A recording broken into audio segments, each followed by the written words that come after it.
కళ్ళం బట్టి నీళ్ళు వచ్చేసినాయి నాకు నిజంగా. హనుమంతుడిని గుడిలో చూసేవాడిని, ఫస్ట్ టైం థియేటర్లో చూసా. ఇప్పటి వరకు చాలా వచ్చినాయి, చాలా హనుమంతుడి బేస్ మీద సినిమాలు వచ్చినాయి, హనుమాన్ బేస్ సినిమాలు.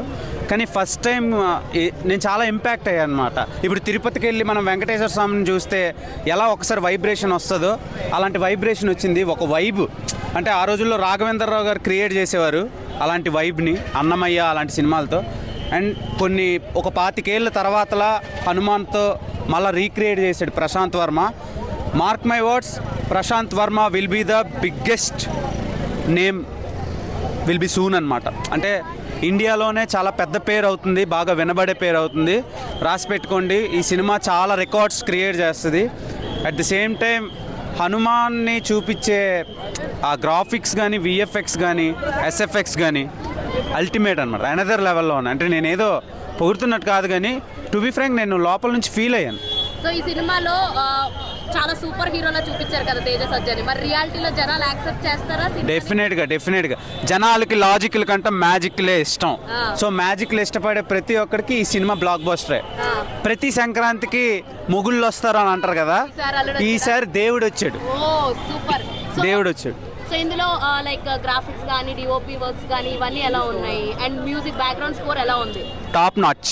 ఎందుకంటే ఇంకెలా చెప్పాలి అంటే నేను సింగిల్ వర్డ్లో చెప్పేస్తున్నాను, కానీ మీరు సినిమా చూసే ప్రతి ఫ్రేమ్, ప్రతి షాట్, నీకు చూసే ప్రతి లొకేషన్స్ నుంచి వాళ్ళు వేసుకునే కాస్ట్యూమ్స్ వరకు, వాళ్ళు వాడే సీజీ నుంచి వాళ్ళు చెప్పే డైలాగుల వరకు, each and everything another level అనమాట.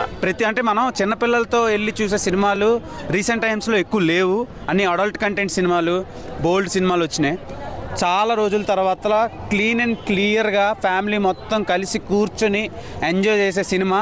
మీరు హనుమంతుడి గుడికి వెళ్ళాలి అనిపిస్తే ఈ సినిమాకి రండి. సినిమాలో దేవుడినే చూపించాడు ప్రశాంత్ వర్మ. ఫస్ట్ ప్రశాంత్ వర్మకి థ్యాంక్ యూ సో మచ్. కాకపోతే నాకు మిన్నల్ మురళి అని ఒక సినిమా వచ్చింది మలయాళంలో, ఆ సినిమా గుర్తొచ్చింది కొంచెం. అది మినహా రిమైనింగ్ అంతా అనదర్ లెవెల్ అనమాట. చాలా బాగా డిజైన్ చేశాడు. హనుమాన్ని లాస్ట్ ఒక 25 మినిట్స్లో చూపించే షార్ట్స్ ఉంటే గూస్ బంప్స్ అనమాట. కళ్ళంబట మీకు తెలియకుండానే వాటర్ వచ్చేస్తే. చెప్తున్నాను కదా, దేవుడిని చూసినట్టు అనిపించింది నాకైతే. నేనైతే రియల్ హనుమాన్ని చూడలేదు. ఇక్కడ ఈ సినిమాకి వస్తే మీరు రియల్గా హనుమంతుడిని చూస్తారు.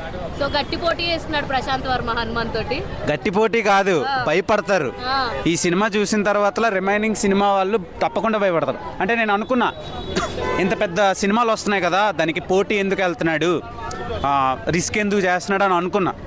నాది చాలా తప్పు, నేను అనుకున్నా, నా ఆలోచన చాలా తప్పు. ఎందుకంటే ఎంత ధైర్యం లేకపోతే అంత పెద్ద స్టార్స్ని బీట్ చేసుకొని వస్తాడు Prashanth Varma. Will be the next roller of Indian cinema, mark my words.